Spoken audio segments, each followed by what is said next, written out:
안녕하세요. 새연의 바지다의 DJ 민영입니다. 오늘도 구독과 좋아요 버튼 꼭 눌러주시고요. 그럼 오늘의 사연 함께 시작해 볼게요. 안녕하세요. 사연에 빠지다 구독자 여러분.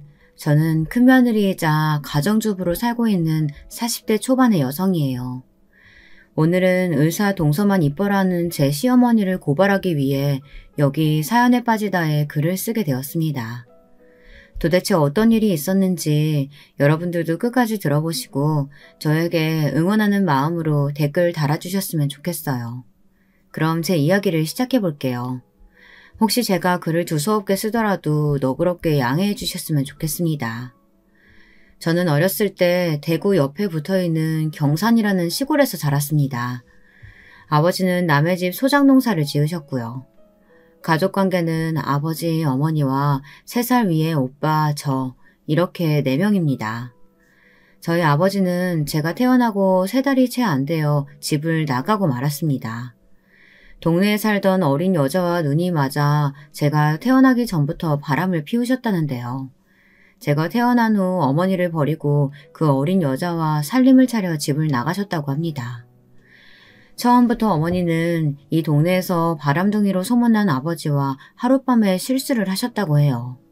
그 후로 오빠를 임신하시고 시부모님의 압력에 떠밀리듯이 결혼을 하셨다고 합니다. 처음부터 잘된 결혼이 아니었으니 저희 어머니가 행복했을 리가 없었겠죠. 집은 아버지가 나가셨는데 친할머니는 어머니에게 아버지가 집을 나간 건 어머니 탓이라며 어머니를 심하게 구박하시기 시작했습니다. 야 이년아, 네가 네 남편한테 잘해줬어 봐. 걔가 바람 피겠어? 그리고 집에 있으면서도 화장하고 예쁘게 하고 있어야지. 그래야 남자가 딴 년한테 눈을 돌리지를 않아요. 아이고, 저 병신 같은 년 때문에 우리 아들이 집을 나간 게야. 너희냐? 어디 도망갈 생각이랑 말고 네 남편 집에 돌아올 때까지 애들이랑 잘 키워. 에휴, 이 썩을 년. 어머니, 왜 그게 제 탓이에요? 제발 말 좀 함부로 하지 마세요. 저도 피해자라고요. 애 아빠가 결혼한 후 저한테 함부로 막말하고 때린 건 아세요? 저도 이런 생활 정말 지겨웠다고요. 우리 아들이 안 생겼다면 저도 어머니 아들하고 결혼도 안 했을 거예요. 지금에 와서야 말이지만 어머니는 아버지가 집을 나가신 게 차라리 잘 됐다고 시원해 하셨다고 합니다. 아버지는 집에 계실 때도 어머니한테 걸핏하면 술 심부름을 시키시고 동네 다방 레지들을 집으로 데려와 어머니의 가슴을 찢어놓기도 하셨다고 하거든요. 레지들은 아버지가 집으로 부른다고 또 커피 배달을 와 어머니가 차려주시는 술상을 받아가기도 했다더군요. 지금 도덕적으로 보면 저희 아버지는 참 개차반이셨던 것 같습니다. 지금도 어머니는 아버지 얘기만 나오면 손사래를 치며 그 인간에 대한 얘긴 듣기도 싫다고 하시거든요. 결국 어머니는 아버지가 집을 나가신 지 3년이 되던 해 친할머니의 구박을 견디다 못해 어린 오빠와 저를 데리고 대구로 야반도주를 하셨습니다. 그때 오빠는 6살, 저는 3살이었다고 해요. 저희 친할머니 댁은 우리가 살던 집 옆에 옆집이었습니다. 그래서 어머니는 새벽에 몰래 저희들을 데리고 간단히 짐을 싸 고향을 떠나왔습니다. 그렇게 어머니는 대구 시내에서 달새방을 얻어 저희들을 키우셨죠. 그리고 생활비를 벌기 위해 남의 집에서 파출부 일을 하셨어요. 할 수 있는 것이 집안일밖에 없었던 터라 어머니는 어쩔 수 없으셨다고 해요. 옆집 아줌마한테 사정사정해 애들을 봐달라고 부탁한 다음 어머니는 아침 8시부터 밤 8시까지 큰 부잣집에서 가정부로 일을 하셨습니다. 아유, 나도 자기가 너무 딱하니까 애들 봐주는 거긴 한데 우리 애도 있어. 그러니까 내가 공짜로 봐주긴 좀 그렇고 한 달에 10만 원은 어떻나? 내가 하루에 12달 일해서 받는 돈이 한 달에 80만 원인데 어떻게 10만 원을 줘? 응? 조금만 깎아줘. 제발 부탁이야, 영우 엄마. 옆집 아줌마는 엄마를 가재미처럼 흘겨보며 그럼 단돈 5만 원이라도 달라고 하셨습니다. 어머니는 그렇게 한 달에 5만 원을 주고 우리를 옆집 아줌마 애들과 같이 낮 동안 봐달라고 부탁했어요. 그러나 옆집 아줌마는 저희들에게 잘 대해주기는커녕 집안일도 시키고 밥도 제대로 주지 않았습니다. 게다가 걸핏하면 오빠와 저에게 소리를 지르고 말 안 듣는다고 손찌검까지 하셨어요. 그 나쁜 여자는 교묘하게 저희 엄마가 제대로 알아보지 못할 곳만 골라서 때렸습니다. 배라든지 팔뚝이란지 그런 곳을 말이죠. 우리 남매는 엄마가 가정부를 일하러 가시면 옆집 아줌마 집으로 가는 것이 너무나도 싫었어요. 눈칫밥도 얻어먹기 싫었고 말 안 듣는다고 머리 툭툭 때리고 막말하는 아줌마가 정말이지 꼴도 보기 싫었거든요. 그런데다가 그 아줌마는 자기 아들하고 우리들을 완전히 차별하면서 키웠습니다. 그 집 아들이 보고 싶다는 TV만 틀고 우리들은 그 집 아들이 TV 만화 프로그램 보는 동안 영호의 방을 청소해야 했습니다. 엄마, 나 옆집 아줌마네 안 갈래. 이제 우리 둘이 우리 집에서 지내도 되잖아. 그 아줌마 진짜 싸가지 없단 말이야. 그 집에 5만 원씩이나 줄 필요 없어. 내가 동생 데리고 엄마 올 때까지 집안일 잘하고 있을 테니까 옆집에만 보내지 말아줘. 어? 왜 그러니? 영엄마가 너희들한테 잘해주지 않아? 니들 둘이 밥 굶고 있을까봐 그랬지. 그래, 알았어. 그럼 네가 동생 잘 보고 있어야 한다. 오빠는 7살에 초등학교에 들어가자마자 엄마한테 이렇게 말했습니다. 어머니는 오빠의 의견을 받아들여서 우리 남매는 그 나쁜 옆집 아줌마의 학대에서 벗어날 수 있었어요. 어머니는 우리가 매일 점심, 저녁까지 먹을 밥을 많이 해놓고 일을 하러 나가셨습니다. 저는 학교 수업이 끝나면 오빠네 교실 앞에 가서 오빠 수업이 끝나기만을 기다려 같이 집으로 왔습니다. 오빠는 밥을 차리고 저는 설거지를 하고 이렇게 집안일도 나눠 하고요. 관원에서 집에 TV가 없었지만 라디오를 들으며 어린 시절을 보냈습니다. 집에 어른이 없었기 때문에 오빠는 저에게 어른 노릇을 하려고 했어요. 가정환경 때문에 오빠는 비교적 일찍 철이 들었거든요. 어릴 적에 아버지가 집을 나가신 것도 있고 집안에 남자는 오빠밖에 없으니 어머니도 은근히 오빠가 커가며 오빠한테 의지를 많이 했던 것 같습니다. 오빠는 어머니가 항상 자식들 때문에 고생하신다고 했어요. 그러면서 우리들이 어머니의 속을 썩이는 것은 말도 안 되는 일이며 모든 것을 알아서 척척 다 해야 한다고 저에게 교육을 시키곤 했습니다. 저는 그런 오빠에게 미덥지 못한 여동생이었던 것 같아요. 그래서 오빠에게 혼도 많이 나고 매일 야단도 맞았어요. 오빠는 저에게 수학이나 학교 공부를 가르쳐 주었어요. 오빠는 공부를 잘했거든요. 하지만 저는 공부에는 소질도 취미도 없었습니다. 오빠가 하는 소리는 하나도 귀에 들어오지 않았어요. 그저 인형 옷을 갈아입히며 노는 것만 좋았어요. 옛날엔 마론 인형이 있었지만 저희 집은 가난해서 그런 비싼 미미나 바비 같은 건 구경도 못했죠. 그래서 저는 달력을 두껍게 만들어 여러 개 붙인 후 거기다 인형을 그려 종이 인형을 만들어 놀았습니다. 저의 취미는 그림이었습니다. 오빠는 저에게 그래봤자 미대에는 못 간다고 다른 공부를 하든 상고를 가라고 잔소리를 했습니다. 하지만 저는 수학도 숫자도 다 싫었어요. 그저 여자아이를 그리고 옷을 그리는 것이 좋았습니다. 오빠가 고등학교를 졸업하고 서울에 있는 대학교에 합격했을 때 엄마는 눈물을 흘리시며 기뻐하셨죠. 저는 그때 중학생이었는데 반에서 중간 정도의 평범한 성적으로 무난한 학교 생활을 하고 있었습니다. 그래서 어머니는 애당초 저에겐 어떤 기대도 하지 않으셨죠. 그저 고등학교나 잘 들어가고 졸업해서 돈이나 벌라고 하셨습니다.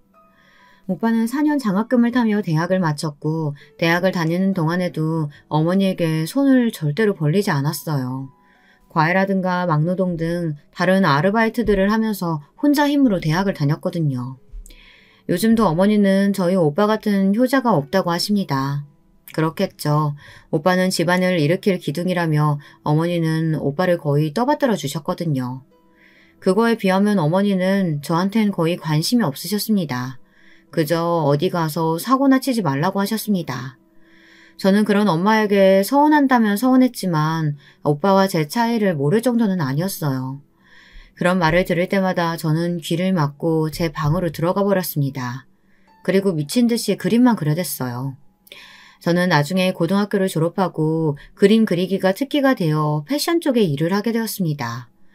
고등학교만 나왔지만 저희 회사 사장님이 제가 그린 스케치북 옷 그림들을 보시곤 패션에 대한 감각이 있다고 칭찬해 주셨거든요. 저는 생전 처음 칭찬이라는 것을 그 회사 사장님께 받아봤습니다. 그래서 그랬는지 금방 그 사장님에게 의지하게 되었어요. 그리고 사장님은 저희 회사의 말단 직원으로 고용해 주셨습니다. 제일 말단 디자이너로서 기차 타고 동대문을 왔다 갔다 하면서 원단도 떼어오고 선배 디자이너님들 그림을 복사하고 본을 뜨고 완성된 옷의 시접을 자르는 등의 허드렛 일을 마다하지 않고 열심히 했습니다. 사장님은 제 일하는 모양새를 많이 눈여겨보시는 것 같았어요. 그러던 어느 날 사장님은 저에게 정식 디자이너로서 패턴을 몇 장 그려오라고 했습니다. 저는 그날 정말 그 말을 듣는데 눈물이 나도록 기뻤어요. 제 능력을 인정받은 듯한 느낌에 가슴이 뭉클해 밤을 새워가며 패턴을 그리고 또 그렸습니다. 사장님은 저의 옷 디자인을 보시곤 크게 만족하셨습니다. 그래서 저는 드디어 패션 디자이너로서 첫 발을 내디딜 수 있었습니다. 그렇게 몇 년간 그 패션 회사에서 일을 했어요. 그러다 24살이 되었을 때 저는 첫 번째 좌절을 맛봐야 했습니다. 제가 다니던 그 패션 회사가 그만 도산을 하고 말았던 거였습니다. 사장님은 무리하게 회사 규모를 확정하려고 하다가 밀려드는 어음을 막지 못해 회사를 망하게 만들었어요. 그리고는 무책임하게 도망을 가셔버렸죠. 개인 투자자들은 매일 저의 회사 앞에서 회장을 찾으며 책상을 때려부수고 행패를 부리다 갔습니다. 처음엔 사장님이 돌아와서 어떻게든 해결할 거라고 믿고 기다리던 회사 동료들과 선배들 역시 사장님 욕을 하며 회사를 떠나고 말았어요. 저는 끝까지 사장님을 믿었지만 끝내 그 사람은 돌아오지 않았습니다. 저는 하루아침에 몇 달치 월급도 떼이고 직장도 잃어버린 백수가 된 것이었습니다. 실망한 저에게 어머니가 말씀하셨어요. 예, 수진아. 이렇게 된 마당에 그냥 적당한 사람 만나서 시집이나 가는 건 어떠니? 아유, 사실 마침 우리 사모님이 차만 아가씨 없냐고 그러던데 말이야. 사모님 친구분 댁이면 부잣집 아니겠어? 엄마, 저 이제 24시예요. 결혼은 좀 더 이따가 하고 싶어요. 지금은 돈을 더 벌고 싶은데. 예, 넌 그 패션 디자인인가 뭔가 한다고 4년이나 호송세를 보냈잖니. 그러니까 이제라도 좋은 집에 시집가서 편하게 살아, 응? 엄마가 너만 시집 보내면 두 발 뻗고 잠을 잘 수 있을 것 같아. 여러분, 이런 말은 저희 엄마지만 너무 뻔뻔스러운 말 아닌가요? 도대체 부모님을 위해서 자식이 하고 싶지 않은 결혼을 해야 한다는 게 말이 된다고 생각하시나요? 하지만 저희 엄마는 고집을 꺾지 않으셨어요. 그때 오빠는 27 나이에 대기업 신입사원으로 들어가 있었거든요. 그래서 백수인 저와는 여러모로 비교되는 생활을 하고 있었죠. 장래가 촉망되는 유능한 신입사원, 그것도 서울에서 내노라 하는 기업의 본사 근무자였으니까요. 알고 봤더니 어머니는 저를 시집 보냄으로써 어머니가 벌고 있는 돈은 전부 오빠 밑으로 보내려고 하셨던 속내가 있으셨더라고요. 그 당시엔 몰랐지만 나중에 그 사실을 알고 저는 어머니가 너무나도 원망스러웠어요. 여자라고 대학도 안 보내주더니 이젠 하기 싫은 결혼까지 강요해가며 저를 마치 짐짝 치우듯이 치워버리려고 하셨다는 것을 알게 되니 집구석에 하나도 정이 들지 않았어요. 정말 친엄마가 맞나 싶은 게 어머니에 대한 좋은 생각도 나지 않았고요. 저는 그렇게 억지로 남편을 만나 결혼을 하게 되었습니다. 남편은 제가 사회에 나와 중매로 만난 첫 남자였습니다. 그쪽 역시 어머니가 하도 사활을 해대서 내키지 않았지만 선을 보러 나온 거라고 말하더군요. 당신도 어머니가 억지로 결혼하라고 많이 압박을 하시는 모양인데 저도 그렇거든요. 그렇다면 그냥 우리 둘이 결혼을 하는 건 어떤가요? 그래야 이 지긋지긋한 어머니들 잔소리에서 벗어나기도 할 거고. 그런데 그쪽은 나이도 많지 않은데 왜 어머니가 선을 보라고 하십니까? 글쎄요. 저도 우리 엄마한테 왜 저를 이렇게 못살게 구는지 물어보고 싶을 정도예요. 좋아요. 저도 이 결혼으로 지긋지긋한 엄마 잔소리를 더 이상 듣지 않게 된다면 당신이랑 결혼해도 좋다고 생각해요. 어차피 더 이상 손도 보고 싶지 않고요. 그럼 결혼해요. 남편이 저를 데리고 시댁에 가서 결혼하겠다고 인사를 드리던 날이었습니다. 저희 시어머니는 정말 얘가 좋으냐면서 저를 옆눈으로 흘겨보셨어요. 아들이 선을 본다고 했지만 정말 첫 번째로 선본 여자와 정말 결혼할 거라는 생각은 전혀 안 하셨나 보더라고요. 그래서 본의 아니게 남편은 시어머니에게 엿을 먹이게 된 거나 마찬가지고요. 제가 남편 뜻이 궁금해 나중에 물어봤거든요. 왜 처음부터 선본 저와 결혼할 생각을 품었냐고요. 그랬더니 남편은 시어머니가 너무 얄미워서 나를 선택한 것도 있다고 하더군요. 처음 봤을 때 저도 심드렁한 표정이었고 자기랑 같은 이유로 손자리에 나왔다고 하니 동질감이 느껴졌다나 뭐라나. 이런 말을 듣고 나니 남편이 더 좋아졌어요. 마음이 통하는 구석이 있는 것 같아서요. 그 후부터 남편은 저의 첫 번째 이해자가 되었습니다. 제가 시댁에서 시어머니에게 구박당하고 집에 와 남편에게 화풀이를 할 때마다 남편은 말없이 저를 안아주며 자기 어머니가 못된 것은 아주 잘 알고 있으니 나보고 참으라고 위로를 해주더군요.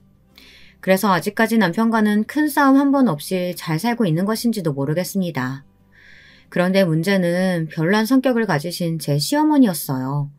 저희 친정엄마도 오빠와 저를 티나게 차별하신 나쁜 부모였지만 시어머니는 더 그러시더군요. 저희 시부모님은 아들 삼형제를 두셨는데요. 시아버지는 집에서 발언권이 거의 없는 처지셨어요. 게다가 시아버지는 키도 몸집도 보통 남자들보다 작고 심약하신 분이었거든요. 그래서 시댁에서 제일 말빨과 권력이 있는 분은 바로 저희 시어머니였습니다. 그런데 제 시어머니의 문제는 공부 잘하는 사람, 돈 많이 버는 사람만 사람 취급을 한다는 것이었어요. 제 남편은 첫째인데 공부를 잘 못했고 둘째 서방님이 아주 머리가 좋아 서울대를 나왔거든요. 그러다 보니 시어머니는 첫째인 남편보다 둘째 서방님을 더 좋아하고 편애하는 것이 아주 눈에 보일 정도였어요. 그리고 시어머니는 아주 자랑스럽게 자기 자식들을 편애한다는 것 자체도 숨김없이 다 드러내시더라고요. 참 그런 건 정말 어른스럽지 못한 부분이 아닌가 싶어요. 예를 들면 결혼 생활을 하던 중 이런 일이 있었습니다. 제가 결혼 10년 차 정도 되었을 때였습니다. 그때가 제 나이 35이었거든요. 그런데 둘째 서방님과 둘째 동서는 저보다 나이가 다들 많았어요. 왜냐하면 제 남편이 저랑 10살 차이가 났고 35에 결혼을 했는데 그때 둘째 서방님은 33이었거든요. 저는 25 아주 어린 나이에 10살이나 위인 남편과 결혼을 했으니 둘째 서방님이 저에게 형수님 해준 것도 그나마 많이 봐준 거라고 생각합니다. 둘째 서방님은 저희들이 결혼한 후 바로 서울대 동문인 둘째 동서와 결혼을 했습니다. 서방님은 경제학과였고 둘째 동서는 의대를 나와 의사였습니다. 과목은 산부인과였고요. 그렇다 보니 둘째 서방님 내외는 둘이서 아주 시어머니의 큰 자랑거리로 등극을 했죠. 시어머니는 의사 동서를 위해 산부인과 병원을 차리는데 거금 1억을 보태주시기도 하는 등 동서의 마음에 들려고 아주 열성적이셨습니다. 아유, 네가 우리 집안 복덩이다. 큰아들이랑 결혼했으면 좋았겠지만 네가 우리 큰애 상대로는 아마 마음에 안 들었을 거야. 쟤는 지잡대 나와서 겨우 식품공장에서 공장장이나 하고 있거든. 우리 집안 자랑거리인 둘째 아들이 너랑 결혼해서 다행이야 얘. 역시 끼리끼리 논다는 말이 맞는가 보다. 둘째 서방님은 펀드 매니저로 테헤란로에서 유명한 증권사에 다녔어요. 그러니 그 사람들은 연봉이 두 부부 합쳐 2억이 넘었을 거예요. 그러다 보니 둘째 서방님은 시댁에서 무슨 행사가 있거나 시부모님께서 해외여행을 가고 싶다고 하시면 주로 어머니가 그러셨지만요. 그 비용을 다 내드리다시피 했습니다. 제 남편이 자기도 첫째 아들이니 돈을 단 얼마라도 몇십만 원이라도 보태겠다고 하면 둘째 서방님은 꼭 이런 말을 했었습니다. 옆에서 둘째 동서도 얄밉게 한마디 말을 보탰고요. 괜찮아. 형은 애들도 셋이나 있고 집안 형편 좋지 않잖아. 내가 많이 벌고 있으니까 내가 낸다는데 무슨 상관이야. 형제간에 무슨 자존심 싸움 할 일 있어? 돈도 많은 사람이 더 내는 건 당연한 거지 뭘 그래. 아니 그래도 나는 큰아들인데 뭐라도 해드리고 싶어서 그래. 자존심 내세우는 게 아니라 어머니 용돈이라도 드리고 싶어서 그러는 거야. 아유 됐어요 아주버님. 벌써 형님 얼굴 안 좋아지는 거 옆에서 안 보이세요? 아니 형님이 아주버님 한 달에 얼마 버는지 뻔히 다 아는데 50만 원이라도 가게에 빵꾸 나면 그 심정이 어떠시겠어요? 그냥 넣어두세요. 저희는 아직 아이도 없고 돈 들어갈 일이 크게 없어요. 다음에 시어머님 다른 여행 가실 때 설악산 꽃놀이라도 가실 때 보태드리면 되죠. 진짜 제가 꼬여서 그런 건진 모르겠는데요. 둘째 동서의 말은 저의 입장을 생각해주는 게 아니라 저를 먹이는 것 같다는 생각이 계속 드는 거예요. 저런 말을 그냥 낮은 목소리로 하면 모르겠는데 동서는 꼭 누가 옆에서 들으라는 듯이 크게 이야기하고는 했거든요. 당연히 그 말은 옆에서 시어머니가 다 듣고 계셨고요. 그러면 저희 시어머니는 역시 둘째는 의사니까 인성도 바른가 보다.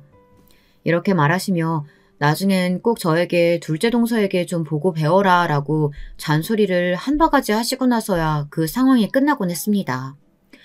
그러니 제가 둘째 동서를 좋게 볼래야 볼 수가 없었죠. 둘째 서방님은 뭐 말할 것도 없었고요.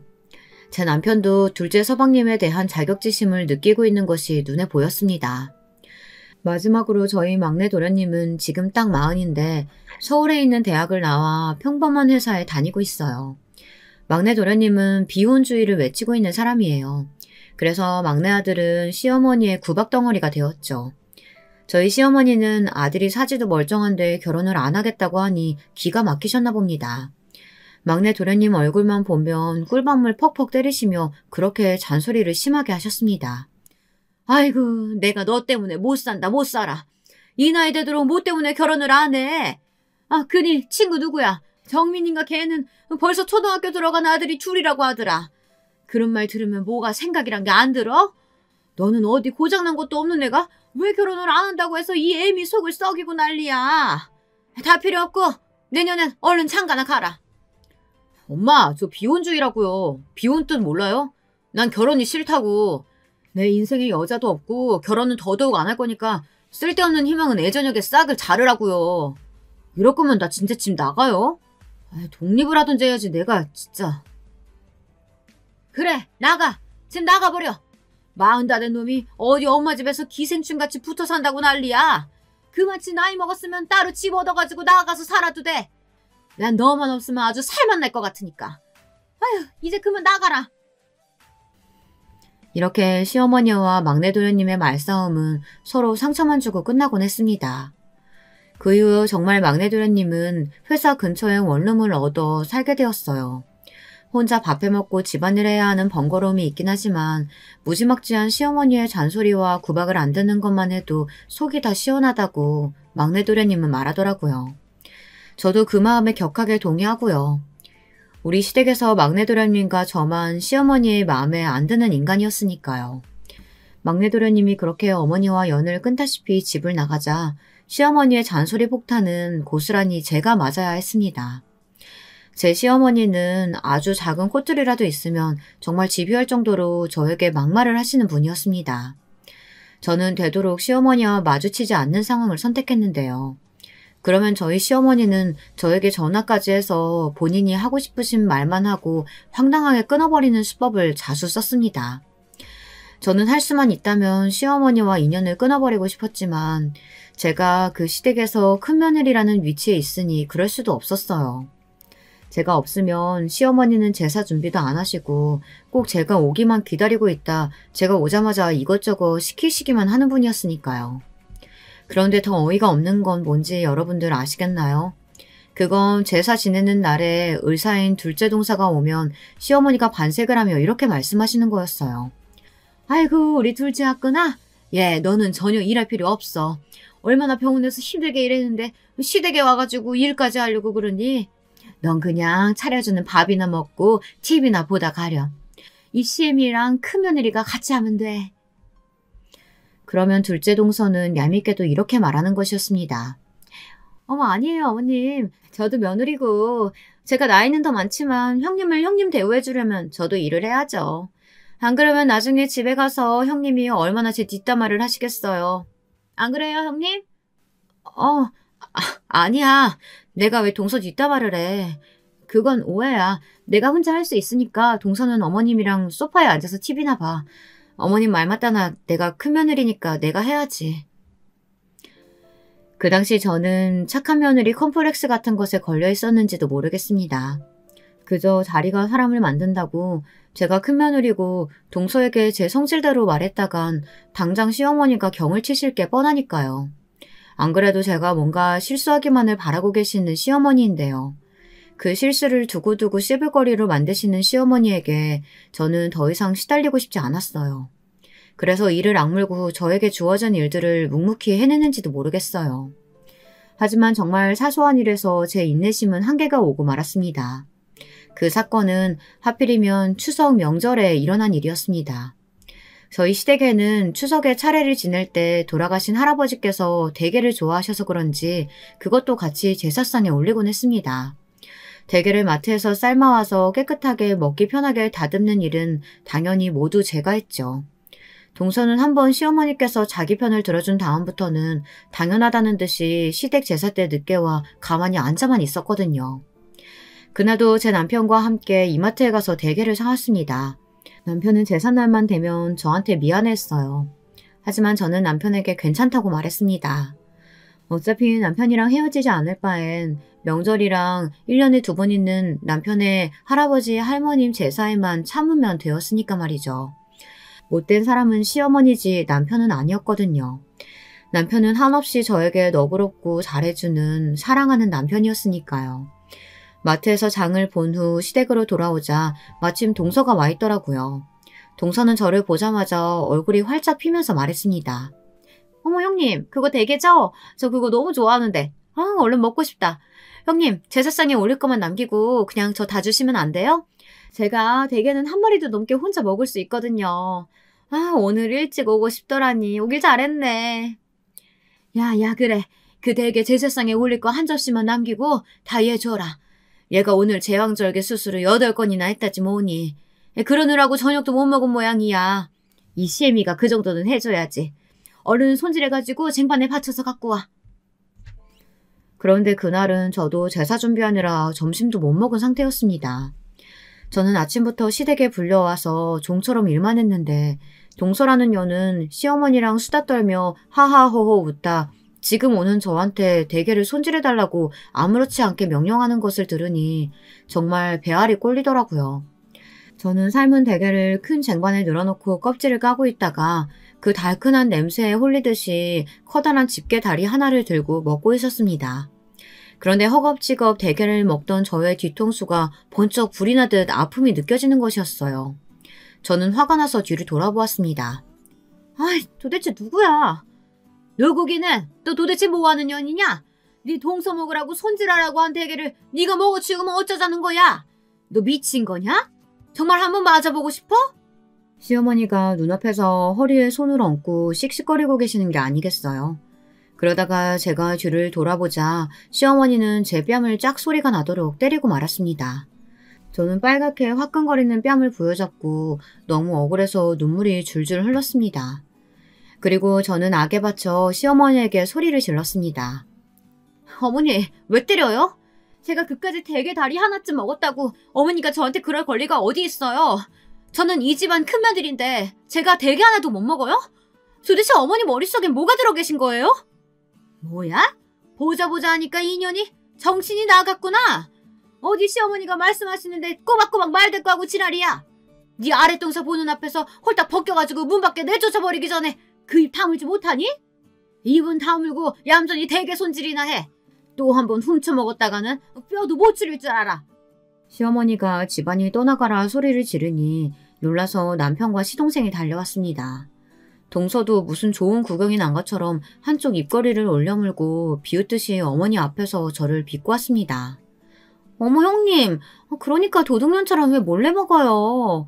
형님이 그러니까 우리 어머님이 형님을 미워하시는 거라고요. 아우, 천박한 건 어디서든 티가 난다니까. 동서는 거의 말을 끝맺지 못하고 그 자리에서 쓰러졌습니다. 남편이 둘째 동서의 뺨따구를 시원하게 날려버린 것이었습니다. 남편은 그 자리에서 쓰러져 있던 동서의 멱살을 잡아올리며 소리쳤어요. 뭐? 니년이 간이 배 밖으로 튀어나왔지? 어디서 큰형님한테 그딴 싸가지 없는 소리 짓거려?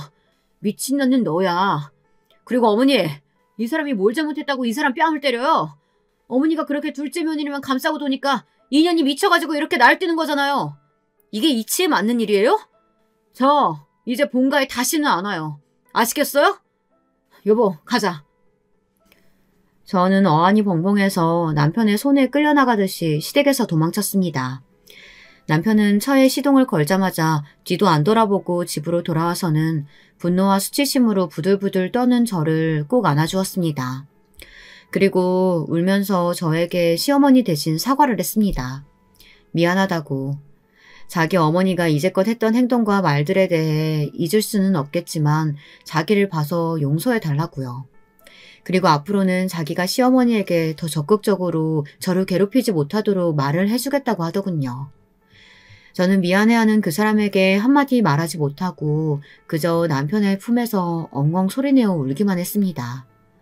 그동안 서러웠던 것들이 한꺼번에 파도처럼 밀려와서 도저히 참을 수가 없었어요.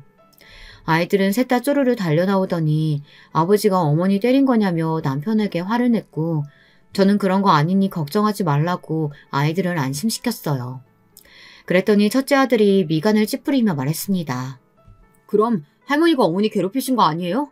아버지, 제발 엄마 데리고 그 지옥 같은 친할머니 집에서 나와요.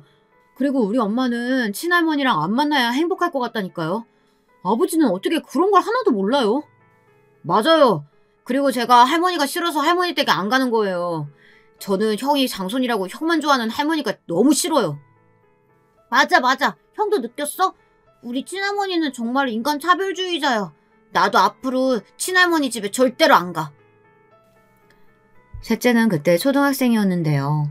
그 아이조차 제가 시댁에서 부당한 대우를 받고 있다는 것을 느낄 수 있을 정도였으니 우리 시어머니가 얼마나 못된 행동을 일삼았는지 여러분도 짐작이 가실 거라고 생각합니다. 어쨌든 그 후로 저는 시어머니가 걸어오는 전화를 모른 척하고 받지 않았어요. 그랬더니 시어머니는 다음날 남편이 출근하고 없는 틈을 타 저희 집에 쫓아와 시끄럽게 마구 현관문을 두드려댔습니다. 야, 이 싸가지 없는 년아! 이 문 열지 못해? 얼른 열어! 아니면 열쇠 수리공 불러가지고 따고 들어간다? 싫어요. 오늘은 그냥 가세요. 저 어머니가 저 때린 거 경찰에 신고할까 생각 중이니까 당분간 우리 집에 오지 마세요. 뭐야? 먹긴 놈이 성낸 나더니 네가 뭘 잘한 게 있다고 나를 경찰에 신고해? 그래, 해봐. 신고해보란 말이야. 이 나쁜 년아. 시어머니가 현관 밖에서 난동 부리는 소리에 옆집 사람이 나와 시어머니에게 짜증을 내며 왜 그러시냐고 소리 지르지 말라고 항의를 했습니다. 저는 하는 수 없이 동네에 더 창피해지기 전에 시어머니에게 문을 열어주었어요. 시어머니는 저희 집에 들어오자마자 제 머리채를 잡아채셨어요. 저는 눈물이 찔끔 나오면서 어이가 없어서 시어머니에게 끌려가지 않기 위해 안간힘을 다 썼습니다. 그러나 제 시어머니는 덩치도 좀 큰 편이시고 아기 힘이 아주 좋으셨거든요. 제 머리는 동그랗게 원형 탈모처럼 머리카락이 빠지고 말았습니다. 저는 너무나 이 상황이 황당하고 어이가 없어 시어머니를 뚫어져라 노려보며 말했습니다. 어머님, 무슨 속셈이세요? 이게 무슨 짓이냐고요? 저한테 사과만 받으려고 집에 오신 거면 번지수 잘못 찾아오셨으니까 그냥 가세요. 저 이번에는 그냥 절대 안 넘어가요. 여차하면 어머니 집안이랑 인연 끊을 생각도 갖고 있어요. 그러니까 어머니 아들 이혼남 만들기 싫으시면 그냥 돌아가시라고요. 그래? 이혼해봐 어디? 내가 가만히 놔둘 것 같아? 네 부모님한테 네 년이 한 재 다 까발릴 거야. 아니지? 네 애비 어디 가서 살았는지 죽었는지도 모르지?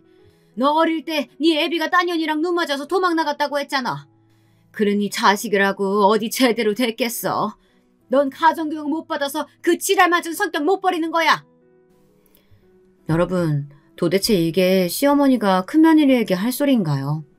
저희 시어머니는 화가 나면 아무 말이나 내뱉는 성격을 가지고 계시지만 상대가 여리고 약할수록 그 악랄함이 배가 되었습니다. 저는 마음을 굳게 먹고 이참에 정말 이런 못된 시어머니에게서 해방되어야겠다고 생각했어요.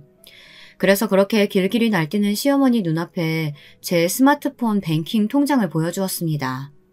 시어머니는 제 휴대폰 화면을 보더니 갑자기 거품을 물며 뒷목을 잡고 잠깐 소파에 앉아 숨을 몰아주셨어요. 그러더니 저에게 악에 받친 목소리로 물었습니다. 100억? 100억이라고? 니년이 어디서 그런 돈이 났어? 설마 너 나쁜 짓 해서 모아놓은 건 아니겠지?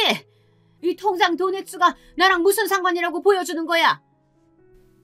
저희 집 가난하고 제 아버지 딴 년이랑 도망 나갔다고 하셨죠? 그런데 어머니가 모르시는 게 있어요. 이거 우리 친정 아빠가 저에게 남겨준 유산이에요. 저 이제 더 이상 가난한 집 딸년 아니라고요.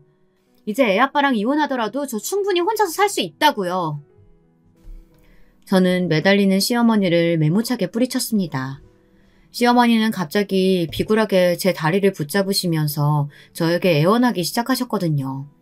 어머니도 어쩔 수 없는 속물이 틀림없어요. 그렇게 제가 미웠다고 하다가 그 거액의 돈을 보여드리니 갑자기 확 돌변을 하시는 거예요. 며느라기야, 내가 잘못했다. 제발 우리 아들이랑 헤어진다는 말이랑은 하지 마. 어? 내가 네 아버지가 그렇게 많은 유산 남길 줄 어떻게 알았겠어. 알았으면 너한테 그런 모진말 같은 거 안 했을 거야. 그러니까 한 번만 이 시애미 용서해 주렴. 응? 알았지? 내 아들한테 내가 왔었다는 소리 하지 마. 그럼 그 녀석 정말 이 애미랑 인연 끊을 거다. 시어머니는 아들에게 버림을 받는 것만은 싫었는지 눈물을 철철 흘리면서 저에게 용서해달라고 비셨습니다. 하지만 저는 어머니를 용서하고 싶지 않았어요. 그냥 앞으로 평생 시어머니란 사람의 면상도 꼴보기가 싫었거든요. 그래서 저는 남편에게 전화해 아무것도 묻지 말고 집으로 당장 오라고 불렀습니다. 그랬더니 어머니는 어깨를 부들부들 떨면서 무서워하기 시작하였습니다. 며느라, 미안하다니까? 우리 아들을 집으로 부르면 어떡하니? 제발 나 집에 갈 테니까 너희들끼리 얘기하든 이혼을 하든 뭘 하든지 해라. 안 돼요. 어머니도 계셔야죠. 제 남편이 누구를 선택하는지 똑똑히 근원으로 보셔야죠. 그래야 어머니도 현실을 똑바로 직시할 수 있을 테니까요.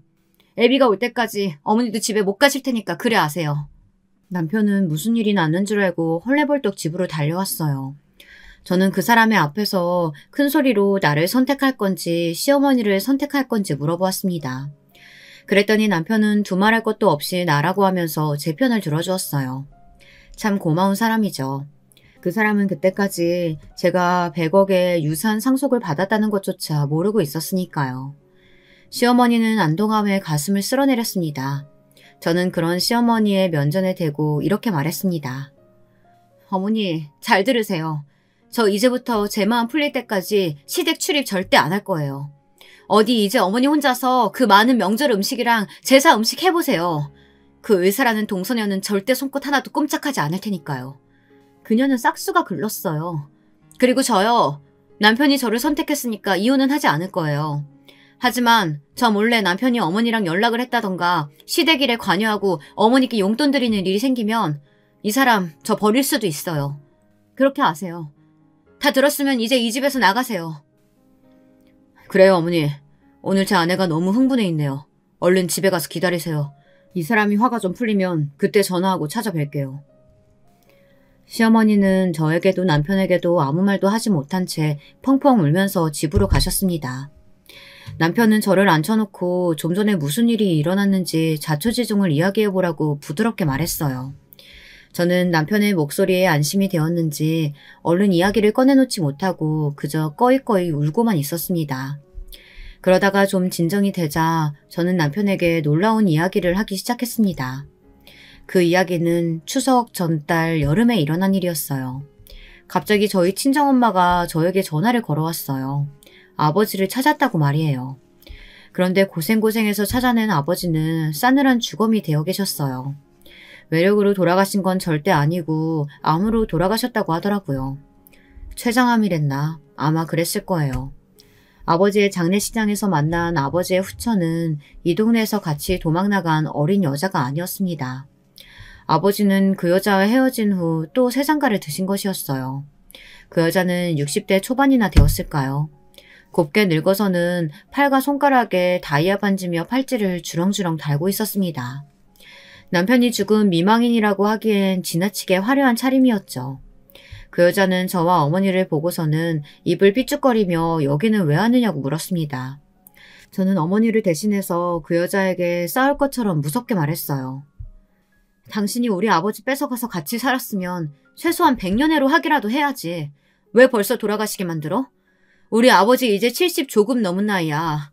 그런데 이렇게 죽게 만들고 뭐? 잘난 척하지 마. 우리 그이 딸인가 보지? 행색을 보아하니 어렵게 살고 있나 봐. 우리 남편이 평생 너랑 아들 이야기만 했어.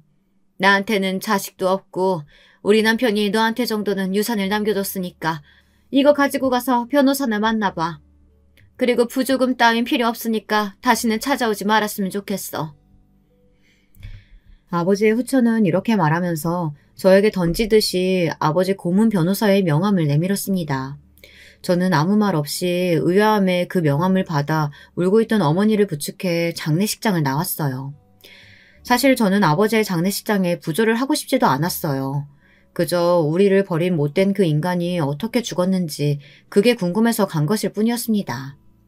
그러나 아버지는 집을 나가 성공을 했는지 돈 꽤나 있어 보이는 조문객들이 끊이질 않았습니다. 그걸 보면서 저는 더욱 억울한 마음이 들었어요. 집을 나가서 정신을 차릴 거면 집에서 우리 가족들을 잘 보살펴 주었다면 얼마나 좋았을까요? 어쨌든 저는 장례식이 끝난 며칠 후 그 후처가 가르쳐준 변호사 사무실을 혼자 찾아갔어요. 아버지는 고문 변호사까지 따로 줄 정도로 돈을 많이 벌었나 봐요. 그 사람은 제가 이름을 댔더니 흰 봉투 서류를 몇 개 내놓고 나서 말을 이었습니다. 회장님이 따님과 아드님 이야기를 많이 했습니다. 회장님은 돌아가시기 전까지 자식들의 얼굴 보기를 희망하셨지만 지금 사모님이 절대 찾지 못하게 하셨죠. 저도 사모님의 압력에 어쩔 수 없이 자녀분들 찾기를 포기해야만 했습니다. 죄송합니다. 그러나 변호사의 말 따윈 제 귀에 들어오지 않았어요. 저는 아버지가 제게 남겼다는 서류를 읽어보았습니다. 거기에는 아주 충격적인 내용들이 적혀 있었어요. 아버지는 몇백억의 재산을 가진 부자였고 아버지의 현 배우자가 그 돈의 반을 가져가도 따로 저에게 100억의 유산을 상속한다는 내용이었죠. 저희 오빠도 따로 100억이 든 통장을 받았고요. 그 통장을 받아들고 집으로 돌아간 날 저는 친정엄마와 오빠와 함께 눈물을 흘리며 기뻐했습니다. 돌아가신 분이야 안 된 일이지만 우리 가족들은 이제껏 당해왔던 돈 없는 서러움에서 이제는 벗어날 수 있게 되었다는 기쁨과 안도감에 벅찬 감정을 억누를 수 없었어요. 저는 그날 오빠와 친정엄마와 함께 술을 엄청 마셨습니다. 아버지의 유언장에는 이런 내용이 적혀 있었습니다. 사랑하는 내 아들 딸아, 내가 너희들을 버리고 나가 정말 미안하구나. 내 이 돈으로 너희를 버린 보상이 될지는 모르겠다. 하지만 이제 이 못난 애비를 용서해줬으면 좋겠다. 사실 이 애비는 살 날이 얼마 남지 않았어. 나는 고향을 떠나와서 그 여자와 오래 살지 못했다. 그리고 자포자기하는 심정으로 원양어선을 탔단다. 그러다 그 어선에서 금덩이가 든 괴짝 상자를 낚게 되었지. 그 금덩이가 든 상자를 차지하려고 선원들은 서로 죽고 죽였단다. 아버지는 선실에 몸을 숨기고 끝까지 살아남았어. 그리고 괴짝을 들고 한국으로 돌아왔지. 아버지는 이 괴짝에 든 금덩이를 종잣돈 삼아 사업을 벌였고 부동산을 사들였어. 그래서 돈 버는 일이 쉬웠다. 나는 곧 죽는다. 하지만 사죄하는 마음으로 이 재산을 내 전 아내와 자식 둘에게 남긴다. 물론 이 재산의 반은 내 후처가 갖고 가겠지. 그러나 내 욕심 많고 못된 후처가 이 재산을 몽땅 차지하지 않도록 나는 안전장치를 마련해 두었다. 저는 아버지가 남긴 그 유언장과 유산이 든 통장을 가지고 애들이 기다리는 집으로 돌아왔어요. 저는 이 벼락 같은 행운을 남편에게 이야기해야 할지 며칠간 머리가 아프도록 고민했습니다. 그러다 시어머니가 찾아왔고 이사달이 나고 말았던 거죠. 저는 남편이 시어머니가 아니라 저를 선택한 것을 보고 나서 남편에 대한 믿음이 더 굳건해졌습니다. 그래서 아버지의 유산에 대한 모든 스토리를 남편에게 이야기해 주었어요. 남편은 눈물을 흘리며 기뻐했어요. 저희 가족들은 서울로 한강이 보이는 아파트로 이사를 했습니다. 결국 저는 지긋지긋한 시댁의 동서년과 시어머니를 보지 않고 살고 있습니다. 지금까지 남편과 제 아이들과 우리 5 식구만 오순도순 살아오고 있어요. 홧김에 시어머니 때문에 남편과 생이별을 할 뻔하기도 했지만 다행히 제 남편은 자기 어머니가 잘못된 행동을 했음을 이해했고 저의 편에 서서 모든 상황을 정리해 주었어요. 가정의 평화는 아내의 행복에 있다는 걸 남편은 너무나 잘 알고 있었거든요. 나도 우리 어머니가 별난 사람인 줄 아니까 당신이 어머니에게 마음이 풀리면 그때 어머니께 전화해봐. 나는 아무 말도 하지 않을게. 그리고 당신 이제 시댁 행사 같은 거 참석하지 않아도 돼. 나도 내 동생 놈의 마누라한테 저번 명절 이후 완전 정 떨어졌고 꼴도 보기 싫으니까. 우리 스트레스 받지 말고 하고 싶은 것만 하고 살자. 응? 나 이해해줘서 고마워요, 여보. 내 평생 정말 원수 같은 아버지 덕에 이렇게 부자가 될 줄은 누가 알았겠어요. 당신도 이제 정년퇴직하고 우리 해외로 여행이나 다니면서 즐겁게 살자, 여보. 여러분, 전화위복이란 말이 있죠.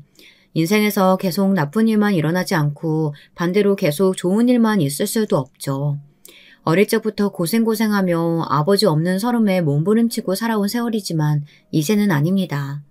저의 인생에도 마침내 따스한 볕이 들어왔고 이제부터는 제가 하고 싶은 일만 하고 살 겁니다.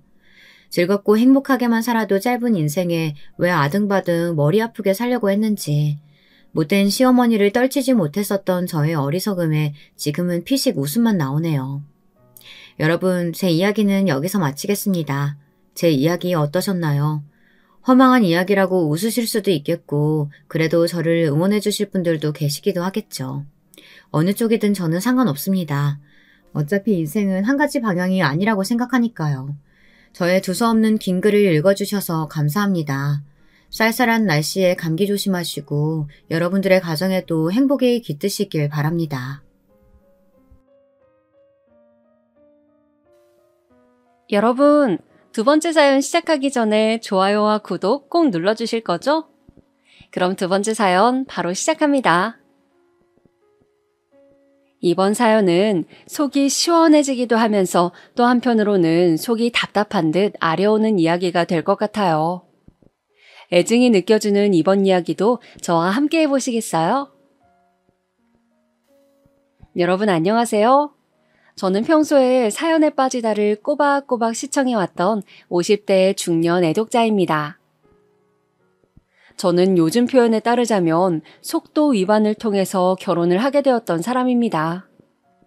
혼전 임신이라고도 하죠. 저의 남편을 처음 만났을 때 제 나이가 20살이었습니다. 경기도의 어느 여자 상업고등학교를 졸업한 이후 저는 직장을 잡아서 일을 하던 중이었습니다. 당시에 대학교 진학은 꿈도 안 꿔봤던 것 같아요. 저보다 5살 위에 친오빠가 대학을 갔었는데 중퇴를 했습니다. 저희 친정부모님 표현에 따르자면 이상한 친구들을 만나서 나쁜 사상에 물이 들었고 그렇게 비이상적인 것을 쫓느라 대학 생활은 뒷전이었다는 것입니다.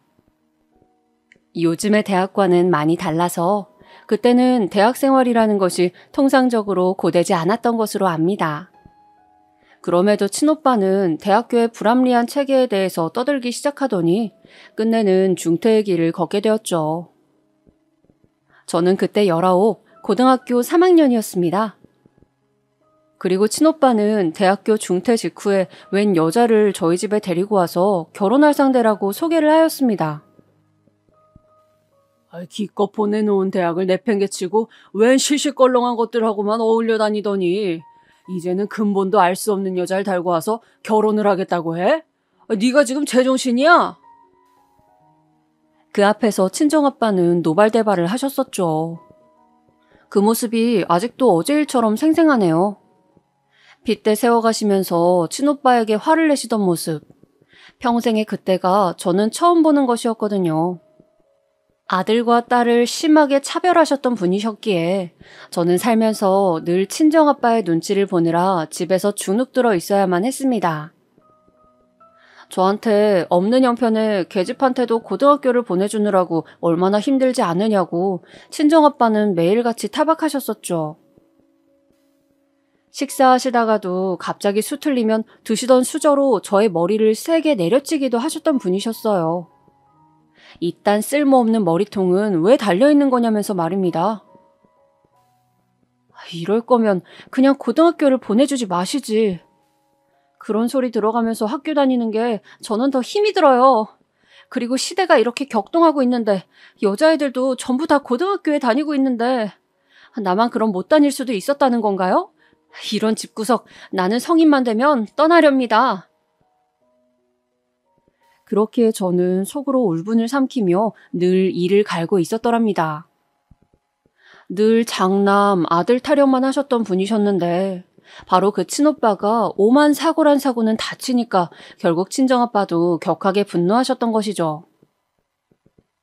그래서 저는 친오빠에게 소리를 지르는 친정아빠의 모습이 또 그런 친정아빠에게 말대꾸를 하며 잘한 것 하나 없는데 고개 빳빳이 들고 대드는 친오빠의 모습이 그 순간 우습고도 고소하였습니다. 제가 그런 심보를 속에 품고 있었기에 일이 잘못 틀어졌던 걸까요? 친오빠는 결국 자기보다 2살 많았던 그 여자에게 단단히 홀린 것을 벗어나지 못하였고 저희 가족을 버린 채 떠나버렸습니다. 아예 연락도 두절되었어요. 저희 가족은 그 여자에 대한 정보를 알지 못했기에 발만 동동 구르게 되었죠. 바로 그 충격 때문이었는지 친정아빠는 얼마 후 쓰러지셨습니다. 당시에는 정확한 내용을 알지 못하였지만 지금 와서 생각해보면 친정아빠는 뇌졸중으로 쓰러진 것이었고 그 때문에 후처가 잘못되어서 돌아가시기까지 한 것이었습니다. 친정아빠가 돌아가셨을 때 저는 고작 20살이었죠. 집에 남겨진 것은 친정엄마와 저 둘뿐이었습니다. 친정부모님은 일찍이 사이가 별로 좋지 못하셨어요. 친정아빠의 성격이 워낙 거칠고 제멋대로였고 친정엄마는 제가 9살 때 부상을 당하셔서 그 후유증으로 계속 고생을 하셨습니다. 고관절을 잘못 다치셨었는데 그 당시에 적절한 치료를 받지 못한 게 커다랗게 불어난 눈덩이처럼 후유증을 불러왔던 것이에요. 그래서 걸음걸이가 영 이상하였고 통증 때문에 늘 인상을 쓰시느라 얼굴의 표정은 구겨진 상태였습니다. 제가 중학교 때쯤부터는 얼굴에 그늘, 우울함이 자리하기 시작하였고요. 그러셨던 친정엄마는 친정아빠가 돌아가신 직후부터 심한 감정의 기복을 겪기 시작하셨습니다. 저만 보면 자꾸 저를 앞에 앉혀놓고 지난 인생의 모든 이야기를 하려고 드셨어요. 외갓집이 기구한 사연을 지닌 집안이라서 친정엄마의 인생에는 상당한 굴곡이 있었거든요. 저는 이미 익히 들어서 다 알고 있는 이야기였음에도 반복해서 들어드리려니까 미칠 노릇이었어요. 바로 제가 이러한 상태일 때 만났던 사람이 남편이었던 것입니다. 여름이 저물어가던 시기였어요. 사람을 지치고 괴롭게 만들었던 기나긴 폭염이 꺾이고 가을에 선선한 바람이 불어오던 시기에 꼭 그만큼의 존재로 제 일상에 들어온 남자였습니다. 이 사람이 가자는 대로 이끌려가면 나의 인생은 다른 모양으로 펼쳐지지 않을까? 음울한 과거의 순간들을 모두 저버릴 수 있을 것만 같아. 저는 그런 생각에 사로잡히고 말았습니다. 남편은 저보다 6살 위로 당시에 26이었죠. 저에게 먼저 다가온 남편을 저는 뿌리치지 못했고 그렇게 연애를 시작하게 되었습니다. 그리고 그 해의 연말에 저는 임신 사실을 알게 되었죠. 12월의 끝자락이었습니다. 임신 사실을 눈치채자마자 당혹스럽고 눈앞이 깜깜해지더라고요. 너무 갑작스러웠으니까요. 관련 지식도 전무했고 사회 경험, 노련함 이런 것 하나 아무것도 갖추지 못했던 저였습니다. 기댈 곳이라곤 친정엄마뿐이었죠. 저기 엄마 있잖아요. 혹시 내가 일찍 결혼이라도 한다 그러면 엄마는 괜찮을 것 같아요? 내가 결혼해버린다고 치면 엄마는 혼자 있게 되잖아요. 제가 이렇게 조심스레 친정엄마의 심기를 거스르게 될까봐 눈치를 보면서 물었을 때였는데요. 친정엄마가 제 예상과는 달리 오묘한 표정을 지어 보이고는 마는 것이었습니다. 네 나이가 몇인데 벌써 그런 얘기를 해? 그런데 한다면 하는 거지. 나도 언제까지 계속 혼자 있지는 않을 테니. 그렇게 중얼거리시는 반응에서 필시 친정엄마에게 만나는 상대가 있을 것이란 직감을 하였습니다. 그렇지 않고서야 예사로 저런 발언을 하실 분이 절대 결단코 아니었거든요. 친정엄마를 예의주시한 결과 동네의 슈퍼 아저씨와 아주 긴밀한 사이라는 것을 알 수 있었습니다. 그 아저씨는 아내가 바람나서 가출한 이후에 줄곧 혼자셨거든요. 너무 짧게 만난 사람인데다가 아직 아이를 낳고 결혼을 할 정도의 마음인지도 확신이 없어서 고민이었는데 엄마가 저렇게 지내게 되셨단 것을 아니까 뭐라고 할까? 나도 그냥 내 길을 무심히 걸어버려야겠다는 생각이 드네. 그런 충동에 사로잡힌 저는 남편과 같이 새해를 맞이하면서 임신 사실을 고백하였습니다. 그리고 남편은 그 사실을 알자마자 저에게 결혼하자고 말을 하였어요. 제가 100% 확신을 하지 못한 상태인 것을 눈치채고는 아주 적극적으로 저에게 설득을 하기 시작했습니다. 그렇다고 네가 뱃속의 생명을 저버릴 수 있는 그런 냉정한 사람은 아니잖아. 그렇지? 나랑 결혼해서 낳는 것 말고 네가 가진 선택지가 있을 것 같아? 아니야. 그러니까 현실적으로 판단해. 우리가 낳아서 잘 키우면 돼. 너랑 내가 함께라면 우리는 분명 해낼 수 있을 거야. 나 믿고 따라와주라. 저의 손을 꼭 붙잡고 구구절절 떠드는 남편을 향해 제가 고개를 끄덕였던 순간에 모든 것이 결정 나버렸습니다.